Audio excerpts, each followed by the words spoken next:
राजदूत सेवाकाईको यस सिलसिलामा एपिसोडहरूमा म तपाईहरुलाई वेलकम गर्दछु यीशु ख्रीष्टको नाममा। धेरै दिन पश्चात तपाईहरुले सुन्नु हुँदैछ, किनभनेदेखिलाई म कतिवटा प्रोग्रामहरुमा व्यस्त थिएँ, गर्दाखेरि आज आउन सकेको छु। परमेश्वरलाई म धन्यवाद दिन्छु। हामीले यो छोटो छोटो गरिकन वचन सुन्ने क्रममा धेरै वचनहरू सुनिसकेका छौं, धेरैचोटि वचनहरू सुनिसकेका छौं। त्यसो मैले तपाईहरुलाई एक एपिसोड दुई एपिसोड गर्दै गर्दै गर्दै बताउँदै गएको छु। अनि बताउँदै जाँदाखेरि हामीले क्रमैसँगले मानिसको सृष्टिबारे पनि हेर्यौं, अनि हामीले हेर्यौं पाप कसरी प्रवेश भयो, अनि हामीले हेर्यौं पापको लागि के दण्ड थियो त्यो पनि हेर्यौं। हामीले गर्दै गर्दै गर्दै आज हामी 12औं एपिसोडमा आएको छौं। 10-12 एपिसोडमा आइपुगेका छौं। आज चाहिँ म तपाईहरुलाई बताउँछु चर्च के हो। हामी मण्डली भन्छौं, मण्डली के हो त, यो बारे जानकारी हामी लिइराखौं। मण्डली भनेको चाहिँ एउटा झुण्ड, एउटा ग्रुप, मानिसहरूको ग्रुप हो जो चाहिँ स्वर्गतिर जानलाई तयार भएको छ। मानिसहरूको झुण्डलाई मात्रै त मण्डली भन्दैन, तर स्वर्ग जानेहरूको एउटा दल। हामी पुरानो करारको पृष्ठभूमिमा हेर्दाखेरि चाहिँ के पाउँछौं भनेदेखिलाई इस्राएलीहरूलाई परमेश्वरले मिश्र देशको दासत्वबाट छुटाउनु भयो, अनि मोसाको नेतृत्वमा कनान देशतर्फ लैजानु भयो। अनि त्यो ग्रुपलाई चाहिँ के भन्थे भनेदेखिलाई समुदाय भन्थे। चर्च भन्दैन थियो, समुदाय, अंग्रेजीमा कंग्रिगेशन पनि भन्छ। त्यो चाहिँ प्रस्थानको किताब 12 अध्यायको 3 पदमा लेखिएको छ, तपाईले पढ्नु होला।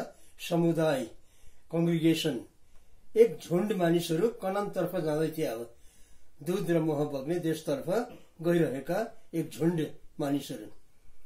अच्छा, त्यहाँदेखि उनीहरू पछिबाट कनान पुगे पनि। अब नयाँ करारमा आउँदाखेरि चाहिँ एक झुण्ड मानिसहरूको एउटा दल नै हो, तर तीहरू चाहिँ स्वर्ग जाने। पुरानो करारको कनान चाहिँ संसारको देश हो, तर नयाँ करारको कनान, जसलाई स्वर्गीय कनान पनि भनिन्छ, त्यो चाहिँ आत्मिक हो। पुरानो करारको सबै कुराहरू भौतिक संसारका कुराहरू हुन्, तर नयाँ करारका कुराहरू चाहिँ आत्मिक कुराहरू हुन्। स्वर्ग हामी देख्दैनौं, तर एक दिन पुग्नेछौं। यसरी चर्च भनेको चाहिँ एउटा मानिसहरूको समूह रहेछ। अच्छा, त्यहाँदेखि त्यो मानिसहरूको समूह जो छ, पुरानो करारमा 6 लाख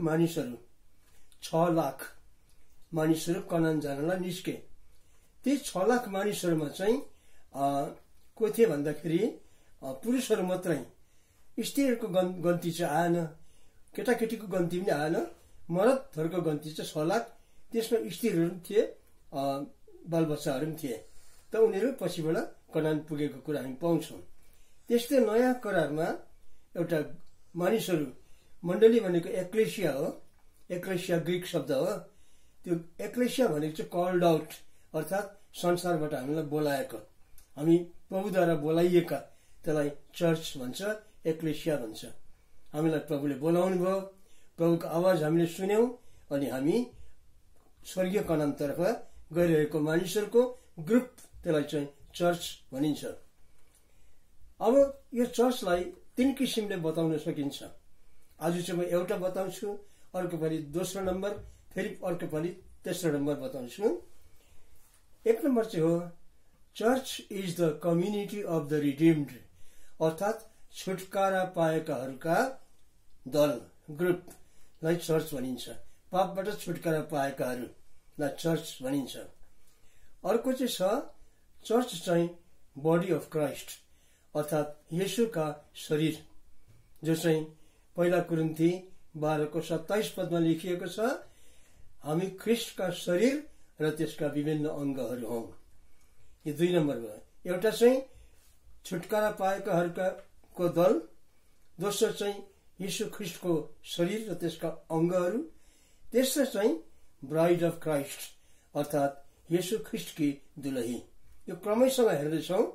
आजलाई चाहिँ म तपाईहरुलाई बताउँदैछु मण्डली चाहिँ छुटकारा पाएकाहरूका दललाई मण्डली भन्छ। अब यो छुटकारा पाएकोलाई वर्णन गर्नु पर्दाखेरि चाहिँ हामी जसरी मिश्र देशमा इस्राएलीहरू पापको दासत्वमा थिए, हामी पनि पापको दासत्वमा थियौं एकपल्ट। यो कुरा एफिसी 2 को 1, 2, 3 पदमा लेखिएको छ। अनि योहन्ना 8 को 34 पदमा पनि लेखिएको छ, हामी पापको दासत्वमा थियौं। मिश्रीहरूको हातमा उनीहरू संसारको दासत्वमा थिए इस्राएलीहरू।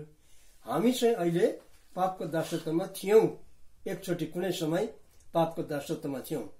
अब हामी चाहिँ अघि मैले भन्दै थिएँ, चर्च भनेको चाहिँ छुटकारा पाएकाहरूका ग्रुप। तपाईँ र मलाई चाहिँ प्रभु यीशुले सुन चाँदीले होइन तर ख्रिस्टको बहुमूल्य रगतले किनिएकाहरू हौ भनेर वचनमा लेखिएको छ। पहिला पत्रुस 1 को 18-19 यो कुरो लेखिएको छ। पहिला पत्रुस 1 को 18-19 मा यो जानेर कि नसुने पदार्थहरू अर्थात् चाँदी अथवा सुनले तिमीहरूका पिता पुर्खादेखि चलिआएको रीति बमोजिम छुटकारा पाएका होइनौ, तर थुमाको जस्तो निष्कलङ्क, निर्दोष र अनमोल रगतले अर्थात् ख्रिस्टको रगतले किनिएकाहरू हौ। हामी चाहिँ यीशु ख्रिस्टको रगतले किनिएकाहरू हौ, कम्युनिटी अफ द रिडिम्ड, र हामीलाई चाहिँ मण्डली भन्छ। यो विषयलाई म अझ अगाडि बढाउँदै लाँदैछु। अच्छा, अब हामी एकपल्ट पापको दासत्वमा थियौं, अब छुटकारा पायौं, अब हामीलाई मण्डली भन्छ। यो पापको दासत्वबाट छुटकारा पाउनलाई चाहिँ अर्को शब्दमा चाहिँ नयाँ करारमा यीशुको मुखबाट यसरी भनिएको छ, नयाँ गरी जन्मनु भनिएको छ। नयाँ गरी जन्मनु। एकपल्ट यीशु कहाँ निकोदिमस भन्ने एउटा धर्मी मानिस आए, संसारको नजरमा धर्मी, तर प्रभुले उनलाई भन्नुभयो योहन्ना 3 को 3 मा, म तिमीलाई साँचो साँचो भन्दछु, जो कोही नयाँ गरी जन्मेन भने स्वर्गको राज्य देख्नै पाउँदैन। जाने त कुरै छैन, देख्नसम्म पनि पाउँदैन। गर्दाखेरि नयाँ जीवनको महत्व चाहिँ एकदमै बढिरहेछ। आजभोलि नयाँ जीवनको शिक्षा छैन, प्राय छैन भन्दा हुन्छ। आजभोलि त ठुलो ठुलो कुराहरू, सपना, अब विश्वासी भर्खर पाउमा आएको छ, वचन अलिक सुनायो, वचन बत्तिसमा भयो, त्यहाँदेखि अन्य भाषा, अगमबानी, सपना, दर्शन, चङ्गाई, यो कुराहरूले भरमार भइराखेको छ आज। तर बेसिक कुरा, फाउन्डेसन कुरा, नयाँ जन्म। आज कति विश्वासीहरूलाई तिम्रो दोस्रो पल्ट जन्म भयो भन्दा सुनेकै छुइनँ भन्छ। त्यस्तो केसहरू पनि छ। तर यो बुनियादी कुरो चाहिँ हामीले जानिराख्नु असल हुन्छ, जान्नुपर्छ। अब नयाँ गरी जन्मनु भनेको चाहिँ के हो त? हामी आमा र बाउको परिवारमा जन्म लियौं। यो त संसारको जन्म हो। यो त संसारको जन्म हो। संसारमा जन्मेको मान्छे स्वर्ग जानु सक्दैन। यहाँ पहिला कुरिन्ती 15 को 50 मा लेखिएको छ, स्पष्ट गरिकन। यो कुरो हामीले बुझिराखेको राम्रो होला। पहिला कुरिन्ती 15 को 50 पदमा लेखिएको छ, तर ए भाइ हो, म यो भन्दछु, मासु र रगत स्वर्गको राज्यको हकदार हुन सक्दैन, न त अविनाशको हकदार हुन सक्छ। तपाईँ र म आमाको कोखबाट जन्मेकाहरू त रगत र मासुमा जन्मेका हौं। यो त शरीरको जन्म हो। यो शरीरको जन्म भएको मान्छे स्वर्ग जान सक्दैन। हेर्नुहोस्, एउटा पद तपाईँले नोट गरिराख्नुहोस्, पछिबाट काम लाग्छ। त्यो पद चाहिँ हो गन्तीको किताब 26 अध्यायको 63 देखि 65। गन्ती 26 को नोट गरिराख्नुहोस्, 63, 64, 65। त्यो एउटा गन्ती भएको छ। मिश्र देशबाट आएको मान्छेहरू को कतिजना रहेछ भनेर फेरि गन्दाखेरि कनान पुग्नु आँट्दाखेरि गन्दाखेरि 6 लाख नै थियो। मिश्रबाट 6 लाख निस्केका थिए। 40 वर्ष यात्रा गरे। अब पुग्ने बेलामा गन्दा 6 लाख नै रहेछ। त्यो पदमा तपाईले पाउनुहुन्छ। तर मिश्र देशमा जन्मेकाहरू चाहिँ एउटै पनि थिएनन्, यहोशू र कालेब बाहेक। भनेपछि मिश्र देशमा जन्मेको मान्छे कनान पुग्नु पाएन। तर कोहरू पाए? उजाड स्थानमा फेरि जन्मेको भनेको छ। त्यो उजाड स्थानमा मर्नेहरूलाई रिप्लेस गर्नुको लागि नयाँ पुस्ताको जन्म भयो। त्यसलाई चाहिँ यहोशूको किताब 5 अध्यायको 7 पदमा लेखिएको छ। तपाईले घरमा पढ्नुहोस्। म समय जोगाउनलाई यो भन्दैछु। मिश्र देशमा जन्मेकोहरू कनान पुग्नु पाएन। त्यस्तै यो नयाँ करारमा चाहिँ आमाको कोखबाट जन्मेको अर्थात् संसारको कोखमा जन्मेको मान्छे चाहिँ स्वर्ग जान सक्दैन। भनेपछि कसरी जाने भन्दा चाहिँ येशूको परिवारमा फेरि जन्मनु पर्छ। फेरि जन्मनु पर्छ। शरीर शरीर हो, आत्मा आत्मा हो। संसार शरीर हो, आत्मा चाहिँ स्वर्ग हो। गर्दाखेरि दोस्रो जन्मको अनुभव चाहिँ प्रत्येकलाई भएकै हुनुपर्छ। यीशुले निकोदेमसलाई भन्नुभयो यसरी, नयाँ गरी जन्मनु खुबै जरुरी छ। यीशुले साँचो भन्नुभयो खुबै जरुरी छ। नयाँ गरी जन्मनु एकदमै जरुरी छ। त्यो चाहिँ येशूसितको व्यक्तिगत रिलेसनशिप, येशूसितको व्यक्तिगत सम्बन्ध हो। यो चाहिँ यसमा हामी आएकै हुनुपर्छ। जब कसैले पापीले आफ्नो पाप मानिलिन्छ, प्रभु म पापी हुँ, यो त भन्नै पर्यो, स्वीकार्नै पर्छ। प्रभु यीशुको चरणमा गएर एकजना व्यक्तिले भनेकै हुनुपर्छ, प्रभु म पापी छु, म स्वीकार गर्छु, मलाई तपाईँले क्रुसमा बगाउनु भएको रगतले धुनुहोस्, पखाल्नुहोस्, शुद्ध गर्नुहोस् भन्नै पर्छ। त्यो भनेपछि उहाँले क्षमा दिनुहुन्छ। त्यहाँदेखि मात्रै उसको नयाँ जन्म हुन्छ। आज कतिलाई यो कुरोको ज्ञानै छैन। मैले पाप क्षमा मागे कि मागिन, अत्तो पत्तो केही पनि छैन, तर आफूलाई विश्वासी हुँ भन्छन्। वचनमा लेखिएको छ गलातीको किताब 2 अध्यायको 28-29 पदमा, गलाती रोमीमा लेखिएको छ कि सबै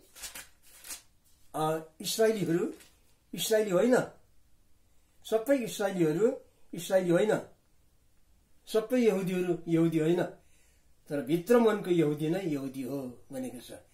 यसैकारण सबै इसाई देखिने, गीत गान भजन गर्ने, चर्च जाने, दशवाङ छाल्ने, साला खाला सबै चाहिँ इसाई होइन, तर भित्र मनको इसाई चाहिँ इसाई हो। भित्र मनको इसाईको जब उसले पापको क्षमा माग्छ तब चाहिँ ऊ पाउँछ, उसले पापको क्षमा पाउँछ। अब पापको क्षमा पाउने बारेमा लुक्काको सुसमाचार तपाईले घरमा पढ्नुहोस्। 18 अध्यायको 9देखि 14मा, लुक्का 18को 9देखि 14मा एउटा घटना छ। एउटा फरिसी मान्छे, दान पुण्य गर्ने, उपवास बस्ने अनि दशवांश हाल्ने मान्छे घमण्ड गरेर भन्छ प्रार्थनामा, प्रभु म त दशवांश हाल्ने मान्छे, उपवास बस्ने मान्छे, यस्तो धर्मी मान्छे भन्छ, तर ऊ स्वर्ग गएन। एउटा पापी मान्छे मन्दिरको ढोकामा पुगेर भन्छ, हे परमेश्वर म पापीमाथि दया गर्नुहोस् बास। यीशुले भन्नुभयो यो मान्छे चाहिँ धर्मी ठहरिए। किन? उसले पापको क्षमा मागे। यसरी नै हामीले पापको क्षमा मागेको अनुभव चाहिँ हुनुपर्छ।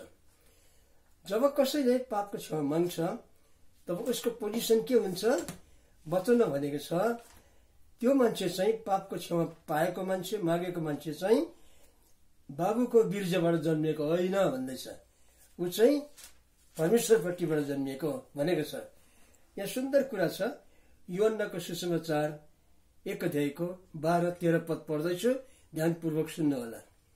यूहन्ना 1:12-13, तर जतिले उहाँलाई ग्रहण गरे उहाँले तिनीहरूलाई परमेश्वरको सन्तान हुने हक दिनुभयो, अर्थात् उहाँको नाउँमाथि विश्वास गर्नेहरूलाई, जो अर्थात् ती मानिसहरू प्राकृतिक नियम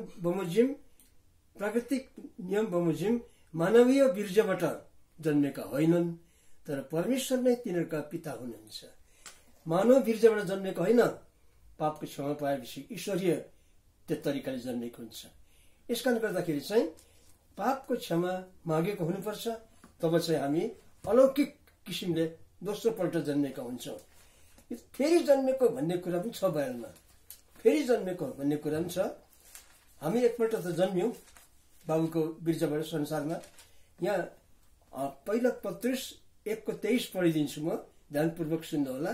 पहिला पत्रुस 1:23 पद, परमेश्वरको जीवित र नित्य रहने वचनद्वारा विनाशी होइन तर अविनाशी वीर्यबाट फेरि जन्मिएका छौ। दुईपल्ट जन्मिएका छौँ। पहिलोपल्ट पापमा जन्म्यौँ, प्रभुलाई ग्रहण गरेपछि धार्मिकतामा जन्म्यौँ स्वर्गपट्टिबाट। यसो गर्दाखेरि चाहिँ हामीले दुईपल्ट जन्मेको हुनु चाहिँ आवश्यक छ, र मात्र हामीलाई मण्डली भनिन्छ, मण्डलीको अंश हुन्छ। यसकारण आजको वचन अनुसार मैले तपाईँलाई एउटा मुख्य कुरो बताएको छु कि दुईपल्ट जन्मिनु जरुरी छ। अब अर्को एपिसोड तपाईँले सुन्नुहोला पछिबाट। धन्यवाद।